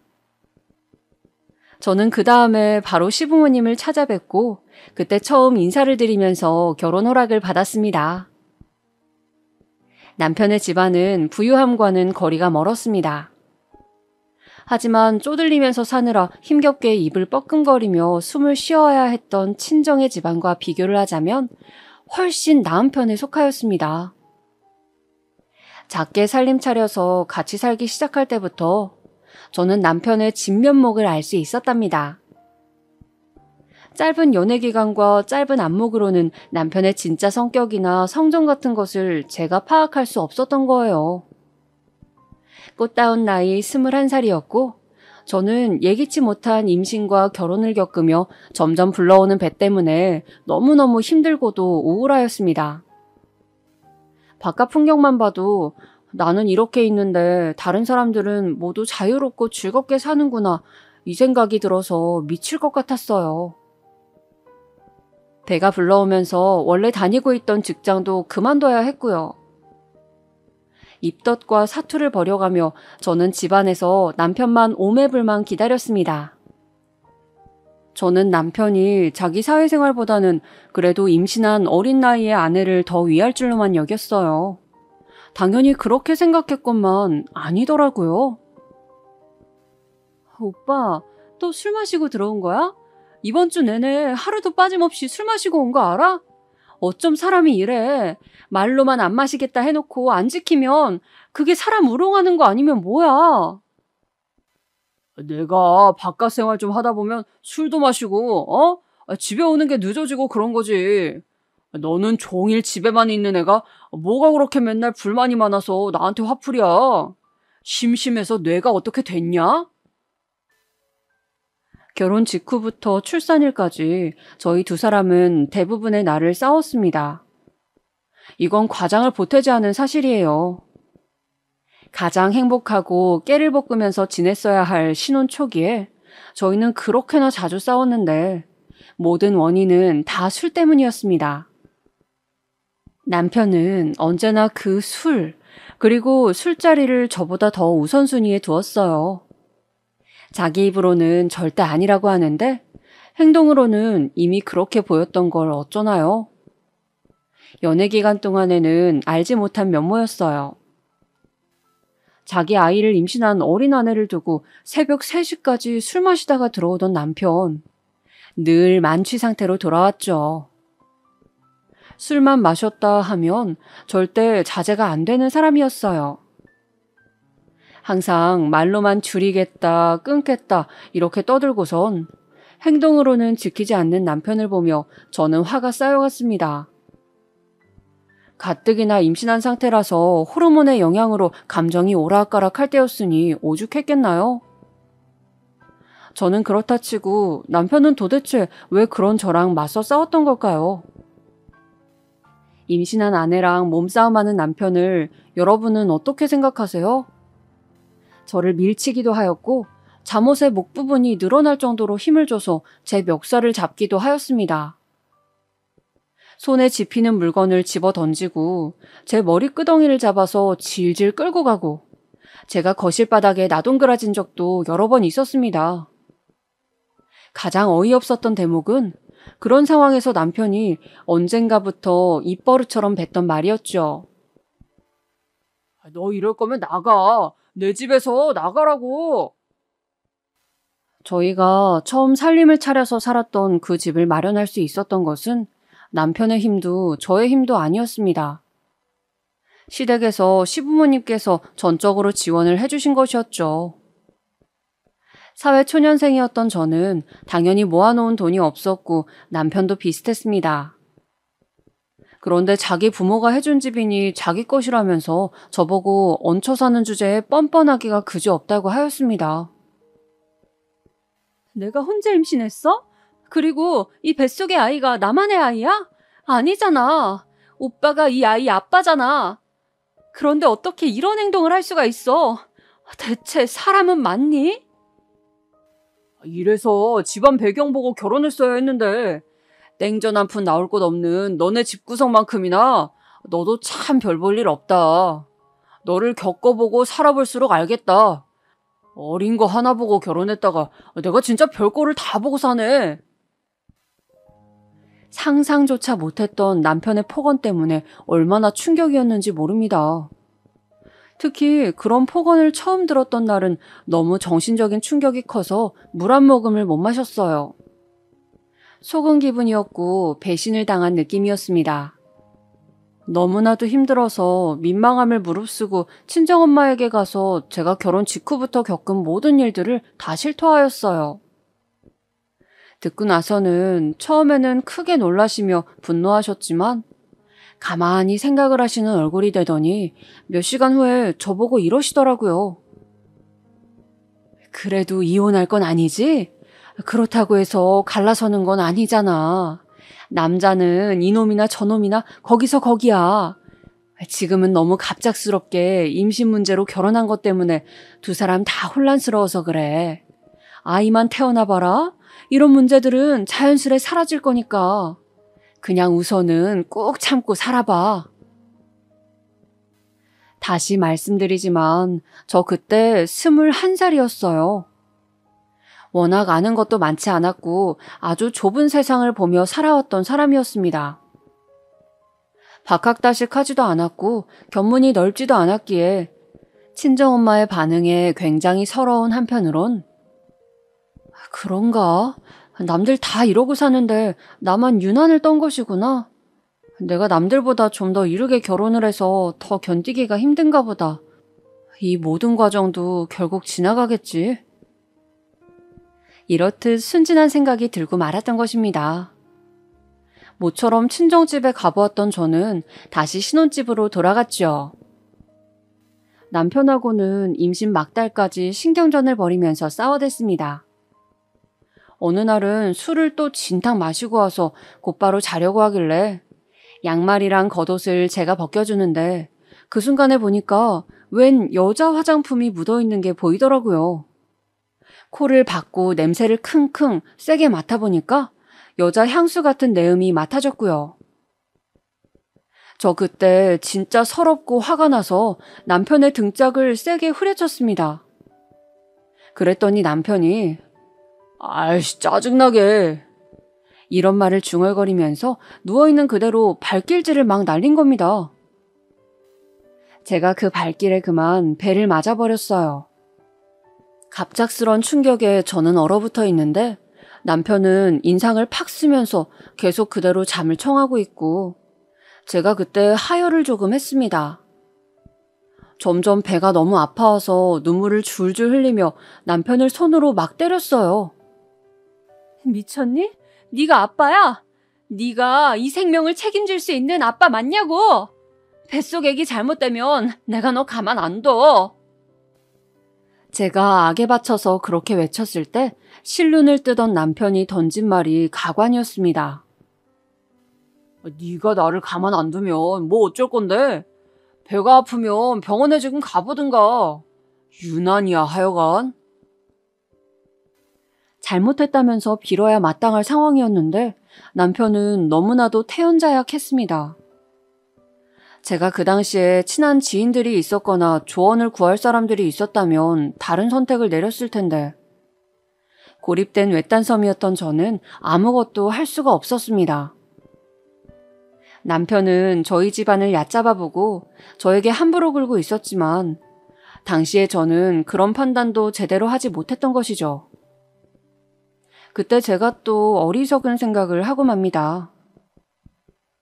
그래, 설마 우리 아기가 태어나고 나면 달라지겠지. 그래도 아빠가 되고 나면 건실하게 생활하는 모습으로 바뀌겠지. 내가 연애 시절에 봤던 그런 다정한 사람으로 다시 돌아올 거야. 설마 하니 자기 아이가 태어나도 지금처럼 똑같이 행동하지는 못하리라는 짐작이 들었습니다.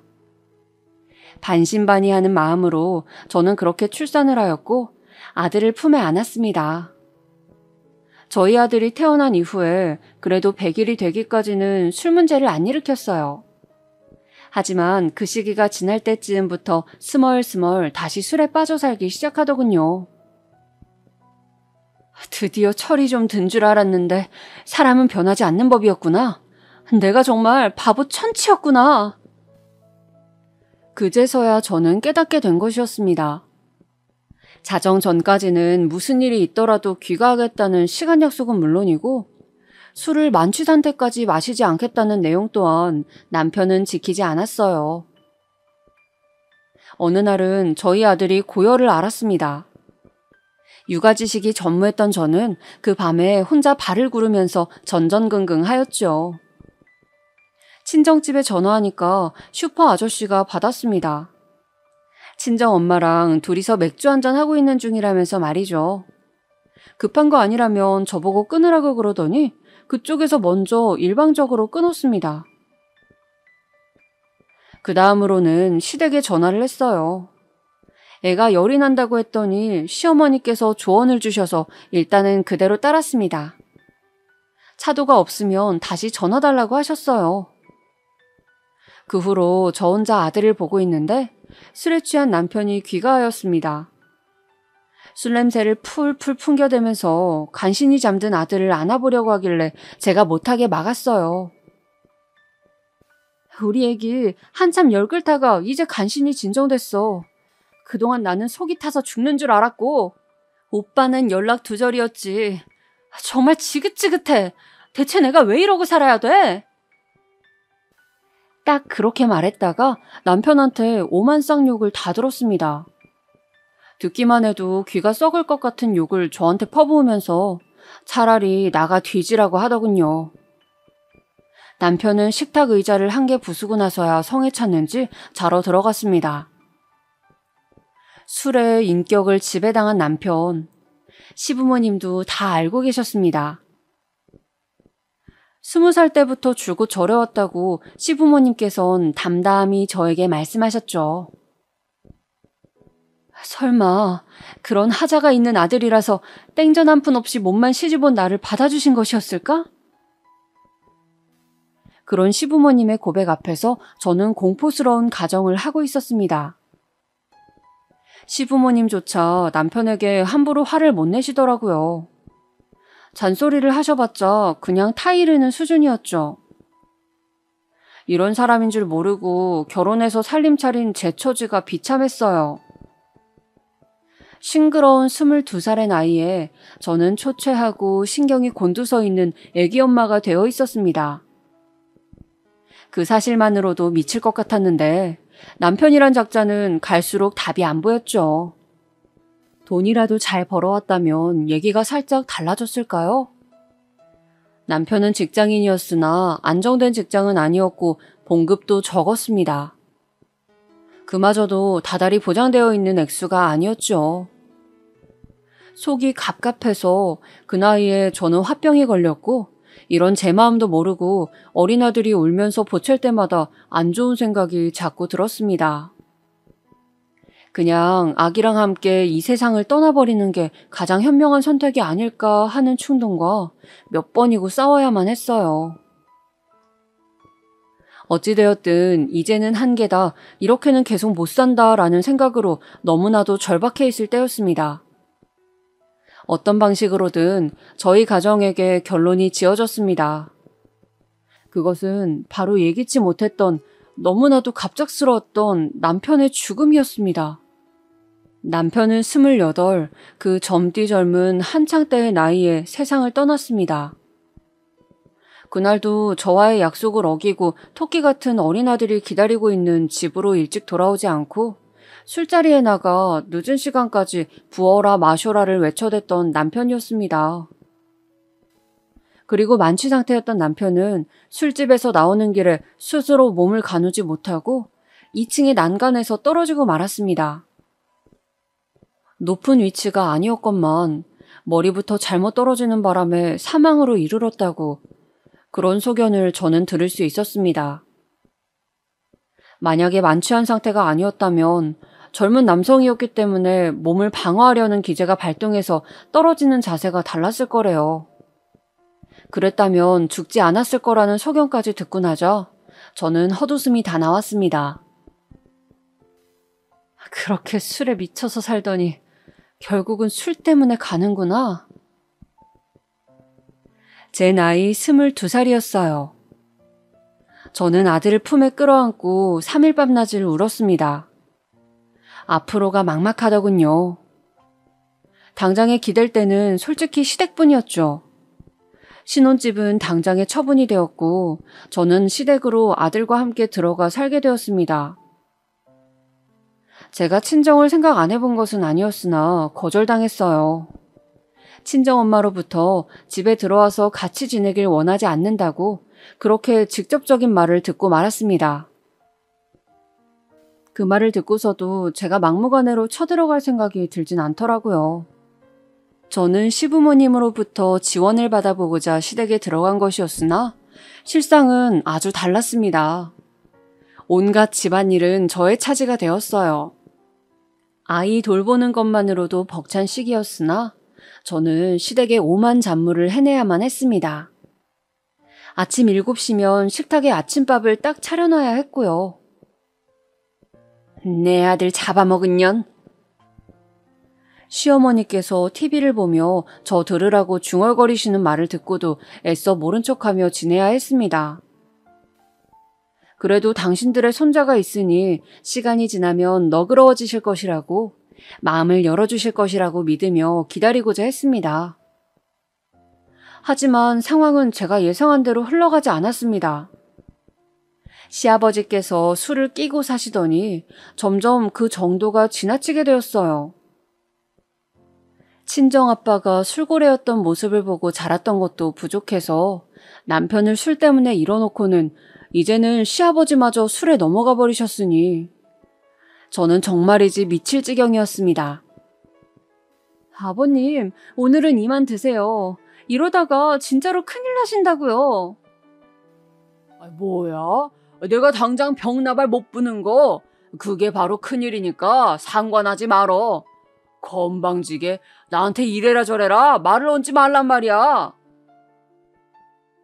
시아버지를 말려도 보고 달래도 보고 어떻게든 회유책을 써보았지만 소용없었습니다. 술 문제 때문에 시어머니랑 싸우시다가 시아버지께서는 끝내 손찌검도 날리셨죠. 안방에서 들려오는 그 소리에 저는 놀라서 아들의 귀부터 얼른 막았더랍니다. 술 때문에 판단력이 흐려지신 시아버지의 일상에는 당연히 차질이 생겼습니다. 어느 날은 갑자기 국한술을 뜨시더니 간이 안 맞는다면서 국그릇을 던져버리셨고 저에게 집안일을 왜 이따위로 하냐며 물건을 집어던지신 적도 있었습니다. 악화되는 상황 속에서 가장 난감하였던 것은 시어머니의 반응이었던 것 같아요. 이게 다 너 때문이다. 내 아들 그렇게 잡아먹고 이제는 내 남편까지 잡아먹으려고 들어? 얼마나 불운을 끌고 다녀야지만 만족할래? 어째서 저에게 탓을 돌리신 것인지 저는 슬슬 직장일을 알아보면서 돈을 벌 작정이었습니다. 그렇기 때문에 시어머니께서는 저한테 아들을 두고 나가라 하셨어요. 손자는 직접 키울 테니까 꼴보기 싫은 며느리는 이쯤에서 버리고 싶으시단 뜻이었습니다. 어머님, 안 돼요. 저희 아들, 저희 하준이만큼은 제가 내어드릴 수 없어요. 제가 엄마인데 누가 어떻게 하준이를 책임지고 키울 수 있다는 건가요? 쓸데없는 소리 하지 말고 너는 조용히 꺼지기나 해. 새 출발을 하든 말든 신경 안 쓸 테니까. 이거 원 부정 타서 더 이상 같이 살 수가 있어야 말이지. 시어머니께서는 저를 불행의 원흉으로 지목하셨고 저는 아들의 안위를 위해서라도 시댁에서 나가야 하는 상황에 놓이고 말았습니다. 결국 저는 제 의지와 상관없이 시댁에서 쫓겨났어요. 짐가방만 하나 달랑 던져준 채로 저한테 나가라고 하셨습니다. 저에게 갈 데라곤 친정밖에 없었죠. 그런데 집에 가보니까 슈퍼 아저씨가 계시더라고요. 저를 보자 머쓱해 하시면서 댁과 저희 친정집을 오가면서 지내고 계시단 말씀을 하였습니다. 친정엄마는 저를 보자마자 나가서 따로 살라고 말씀을 하셨죠. 엄마는 손자 얼굴 안 보고 싶어요? 내가 왜 혼자 쫓겨났는지 어떻게 된 상황인지 하나도 안 궁금한 거예요? 어떻게 그러실 수가 있어요? 네 인생 네가 알아서 살아야지. 다 커놓고 나서도 나한테 징징거리면 나는 어떡하니? 누가 너 보고 불쑥 임신해서 그런 결혼하라고 등을 떠밀었니? 그렇게 살라고 너한테 협박이라도 했어? 아니잖아. 오롯이 네 선택이고 네가 만든 결과물이잖아. 엄마는 말이지. 네 아빠 같은 등신하고 결혼한 게 나의 책임이었기 때문에 그걸 인정하고 참으면서 살았단다. 네 아빠가 죽기 전까지 이 엄마는 찍소리도 안 하고 살았어. 그건 너도 잘 알지? 그게 다 내 선택에 대한 책임이었던 거야. 너도 알아서 네 인생 책임지고 살려무나. 친정엄마는 냉정한 말을 쏟아내셨고 저는 약간의 돈을 지원받은 채 친정집에서 내쳐졌습니다. 그 돈으로 우선은 당장에 지낼 방부터 구했어요. 그리고는 바로 일을 시작했습니다. 어떤 업무인지 이런 복지 환경은 전혀 안 따졌고 그냥 일정선 이상의 봉급이 나오는 곳이면 좋겠어요.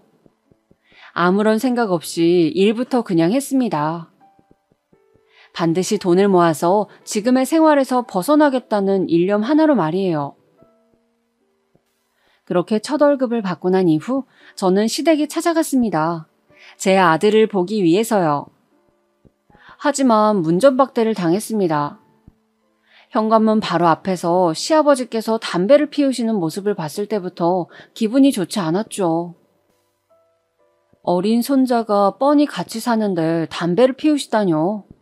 있어선 안 될 일이라 생각하면서 다가갔는데 술 냄새가 말도 못하게 진동하는 것입니다. 아버님, 제발 술이며 담배 좀 줄여주세요. 그게 전부 다 아이한테는 해악이라고요. 울컥해서 말씀드렸던 것인데 시아버지께서는 당장 제 머리채를 쥐시더군요. 잡힌 머리가 아파서 소리를 지르는데도 시아버지께서는 아랑곳하지 않고 저의 머리채를 잡으며 끌고 가셨습니다. 그리곤 시댁에서 조금 떨어진 곳에 저를 내팽개치셨죠. 귀찮게 찾아오지 말라는 말씀을 남기시곤 돌아서셨습니다. 그 짧은 문장을 뱉으시는데도 취해서 혀가 꼬이고 딸꾹질을 하시더군요. 참담하였습니다.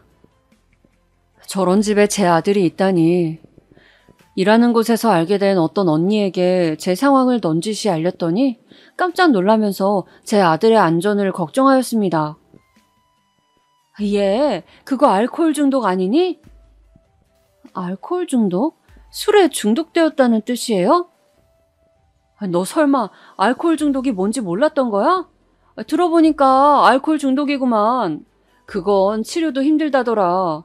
폭언에 폭력까지 쓰는 상황이면 기대하지 않는 게 좋아. 심해지면 더 심해졌지. 너는 그냥 네 아이나 빨리 구출해오는 게 답이야. 그 집에서는 그대로 있다간 자칫하다가 잘못될 수도 있고. 운이 좋아서 자라나봤자 엉망으로 클걸? 뻔하지, 안 그래? 그 언니에게 조언을 듣자마자 저는 조급해져서 당장 제 아들을 데려오고 싶은 마음뿐이었어요. 이 세상에 제가 탄생시킨 저의 분신이었으니 저는 제 아들의 존재만으로도 위안을 얻고 있었던 것일지도 모르겠습니다. 늘 마음 기댈 때가 필요했던 저였으니까요. 그렇게 저는 제 아들을 데려오기 위해 전전긍긍하며 시댁을 맴돌았고 기회를 엿보다가 드디어 실행에 옮길 수 있었습니다. 시아버지께서 취하신 채로 시어머니와 싸우셨는데요. 그 바람에 시어머니께서 잘못 넘어지셔서 한쪽 팔에 기부스를 하셨어요. 저는 두 분 중에서 아무도 제 아들을 돌볼 수 있는 상황이 아님을 강력하게 주장할 수 있었습니다. 가까스로 제 아들을 시댁에서 데리고 나왔고 제가 사는 단칸방에서 키우기 시작했어요. 시어머니께서는 몇 달 후에 당신의 손자를 되찾으시겠다면서 저에게 길길이 날뛰셨지만 그런 시어머니의 시선을 돌리는 엄청난 사건이 벌어졌답니다. 바로 결혼하셨던 아주버님께서 몰래 한국을 떠나신 것이었어요. 저에겐 형님 되셨던 아주버님의 아내분 집안에서 시댁 같은 곳을 절대 용납할 수 없다고 했었나 봐요.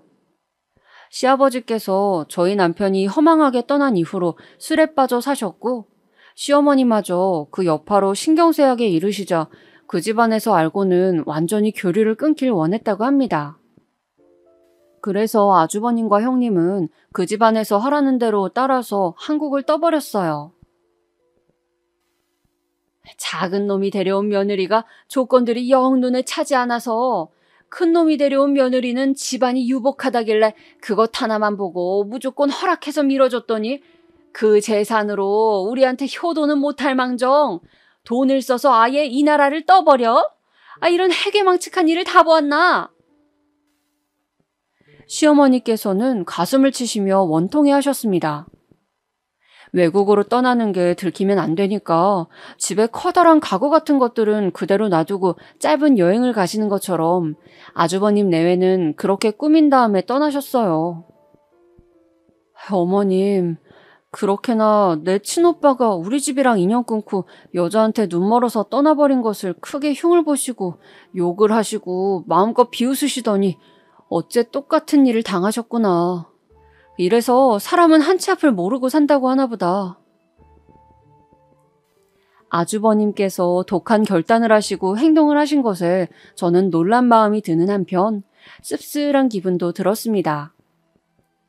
그 후로 몇 년이 지나 시아버지께서는 주무시다가 갑자기 돌아가셨고 허약해지신 시어머니께서는 연세에 비해 많이 이른 요양원 생활을 시작하셨습니다. 제가 알기로는 시어머니께서 정말 그렇게 하시고자 원한 것은 아니었는데 시댁 쪽 친척들이 강하게 밀어붙여서 시어머니를 요양원에 넣은 것 같았어요. 그렇게 되었을 때 저희 아들은 한창 중학교 사춘기를 지나고 있었습니다.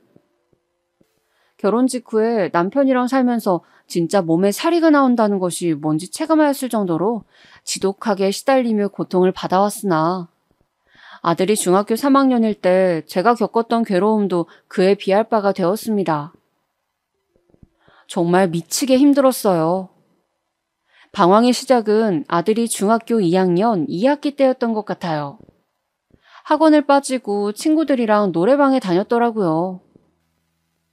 너는 엄마가 얼마나 힘들게 돈을 버는지 알면서도 그럴 수 있어? 엄마가 너 이러라고 학원 보내는 줄 알아?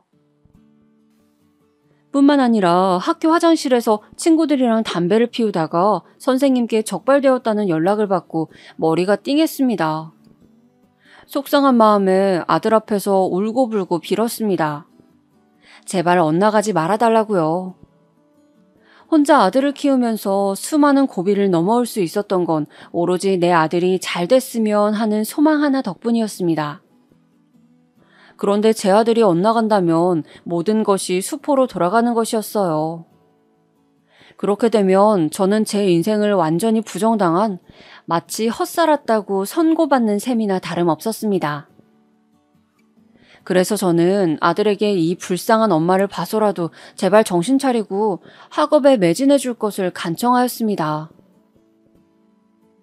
아들은 제 모습을 보고 마음을 바로잡은 것인지 중학교 2학년을 마무리하고 3학년을 시작하는 동안에는 아무런 사고도 치지 않았습니다.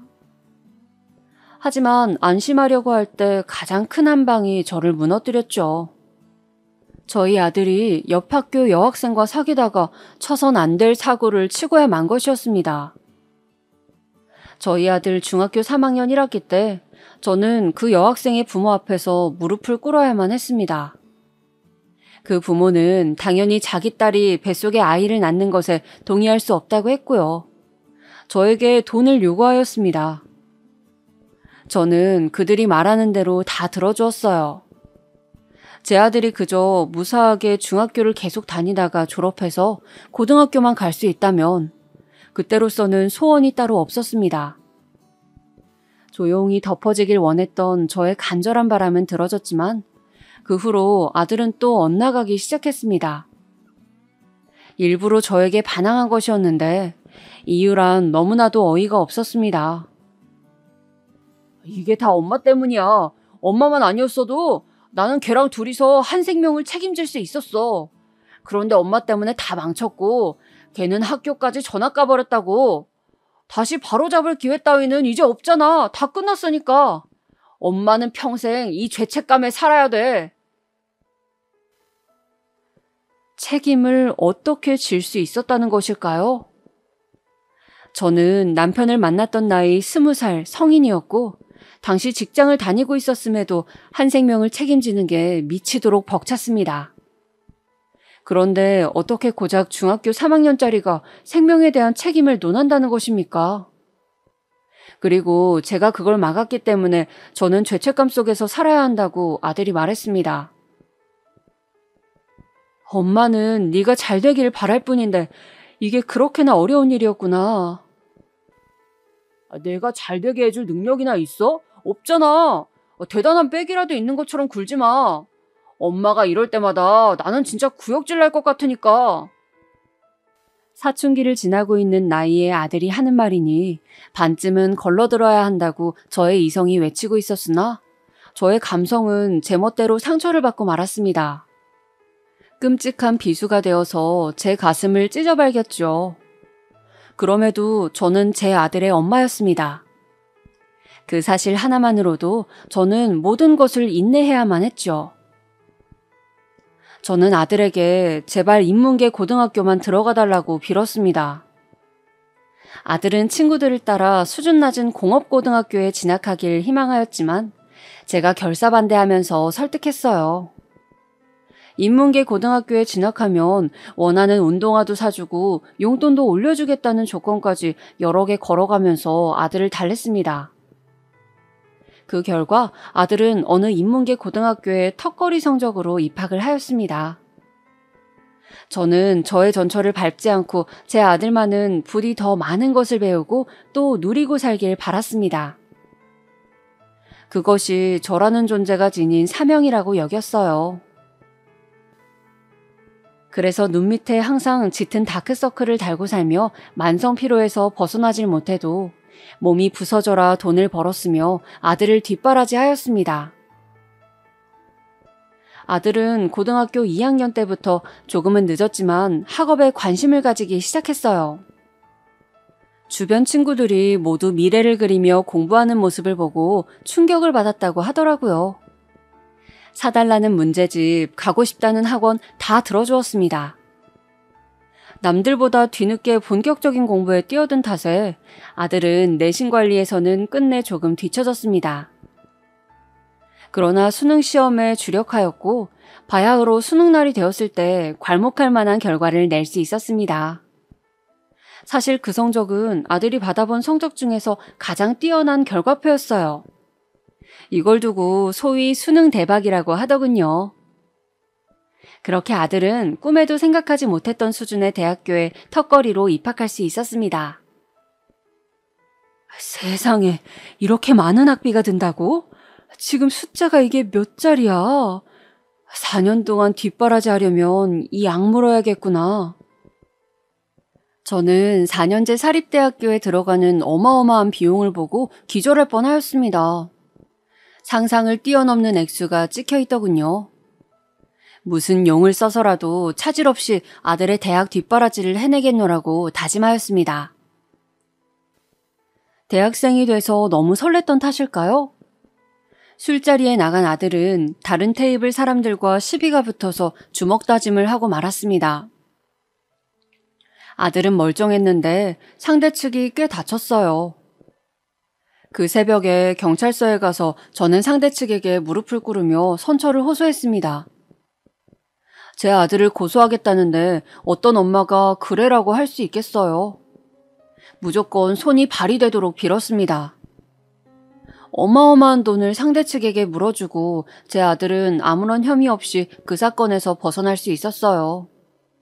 그 외에도 사귀던 여자친구를 때렸던 일, 대학 교수님 차를 돌멩이로 긁었다가 잡힌 일, 중학교 동창에게 돈을 빌리고 1년 이상 갚지 않아서 문제가 되었던 일 등등 자잘한 것까지 다 적자면 너무 길어서 주체가 안 될 정도로 아들은 다사다난하게 지냈습니다. 저는 허리가 휘는 수준이 아니었죠. 이게 다 편모 가정에서 자라난 아들이 그 모친이 제대로 교육시키지 못해서 그리 되었다는 생각이 들어서 저는 미안한 감정이 들었습니다. 저러다가 도대체 취업해서 회사는 멀쩡히 잘 다닐는지 결혼은 멀쩡히 해서 살는지 제발 그러는 것만 볼 수 있다면 여한이 없겠다. 아들만 보면 안쓰럽고 속이 답답하였죠. 대학을 졸업 후 취업하게 된 아들은 그곳에서 새롭게 인생관이 바뀐 모양이었습니다. 자기보다 크게 잘날 것 없어 보이는 부서 내의 어떤 남자 선배가 연예인처럼 예쁜 여자랑 사귀고 있는 것을 보고 충격을 받았다고 하더군요. 또한 마치 겁나는 게 없는 것처럼 늘 아나무인으로 구는 여자 선배가 있는데 부잣집 남자랑 결혼에 성공해서 이런 회사 정도는 미련 따위 없이 그냥 편하게 다닌다는 것을 알고는 눈이 뒤집혔대요. 이제 보니까 괜찮은 배우자만 내가 만난다면 계층의 사다리를 뛰어넘을 수 있는 거 아닌가? 이대로라면 그저 그렇게 살 게 뻔한데 제대로 한번 잘난 여자 낚아봐서 인생 펴보자. 누구 하나만 걸려라. 그렇게 마음먹은 아들은 괜찮은 여자를 소개시켜줄 수 있는 위치의 사람들에게 철저한 아부를 시작했습니다. 그리고 소개를 받고 나면 그 상대들에게 계략적으로 순하고 착하고 헌신적인 성격인 척 연기를 하였습니다.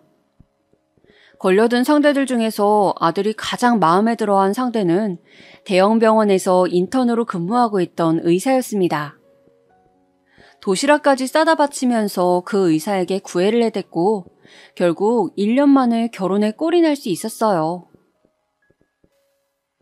솔직히 남자 소개는 많이 들어왔는데 하준 씨를 선택한 건 그 순수한 마음 때문이었어요. 늘 도시락을 손수 싸다 주는 정성에도 감동했고요. 돈 많은 남자, 잘난 남자도 좋지만 하준 씨처럼 오로지 저만을 바라보는 지고지순한 남자가 더 좋다는 걸 알게 됐죠. 제게 그렇게 말하는 의사 며느리 앞에서 저는 차마 그 도시락들 내가 만든 거였다고 밝힐 수 없었습니다. 제가 오래 살았던 집이 재개발 철거 예정 지역이었기 때문에 아들의 결혼에 맞춰서 저는 최장 1년을 보고 아들 부부와 우선은 같이 살기로 하였습니다. 인턴이라서 병원 일을 한창 배우고 있는 며느리가 워낙 바쁘기 때문에 차라리 제가 같이 살아준다면 집안 살림에 도움을 받을 수 있다는 두 사람의 계산이었죠. 저는 순순히 집을 처분하고 아들 부부와 살았습니다.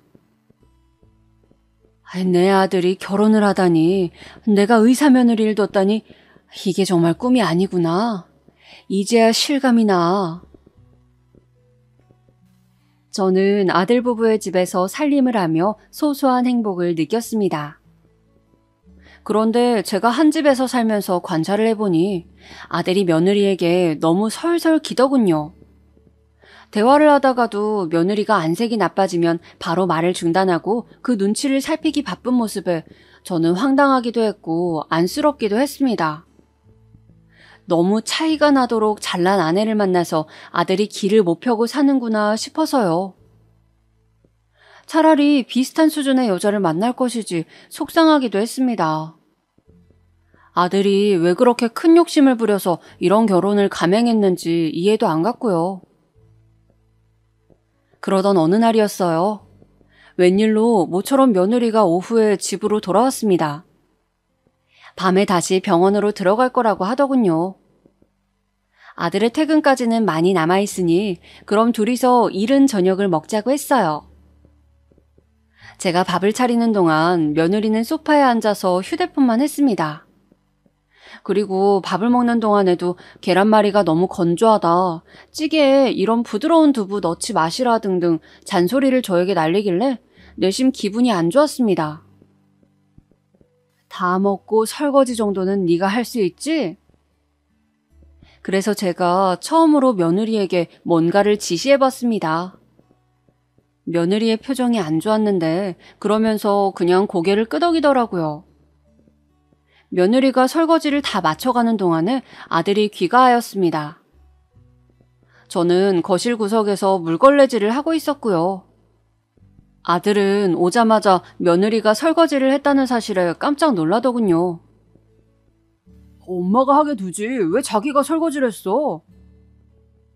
아들이 그렇게 외치니까 며느리가 입술만 삐죽거리더라고요. 그러고 난 다음이었습니다. 며느리가 다시 병원에 들어가 볼 시간이 되었을 때 아들에게 뭐라고 속닥거리더니 집을 나섰습니다. 그게 바로 제 얘기였나 봐요. 며느리가 나가고 나가자마자 아들이 화가 난 얼굴로 저에게 왔습니다. 엄마, 내 와이프가 엄마처럼 천하신 분인 줄 알아? 왜 주제를 모르고 나대? 천한 신분? 지금은 얼굴만 봐도 짜증나. 당장 나가.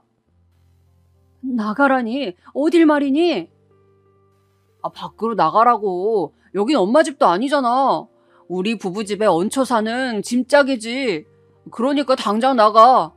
밖에 나가서 뭘 잘못했는지 처절하게 깨닫고 반성해. 그 전까진 절대 못 들여보내줘.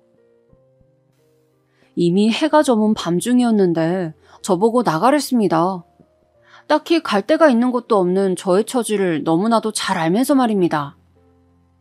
눈물이 핑 돌더군요. 더 초라해지기 싫어서 겉옷이랑 지갑을 챙겨서 집 밖으로 나갔습니다. 그날 찜질방에서 밤을 꼴딱 새는 동안 수건으로 눈물을 얼마나 문질러 닦았는지 몰라요. 지난 모든 세월을 찬찬히 돌아보면서 저는 비로소 그때서야 제가 저의 지난 발자취를 단 한 번도 되짚으며 살지 않았다는 사실을 깨달았습니다. 남편이 그렇게 죽은 이후로는 오로지 아들을 건사하는 것, 그 목표 하나만 보고 숨을 헐떡이며 살아왔어요. 그 외의 것은 알지도 못했습니다. 공수래, 공수거.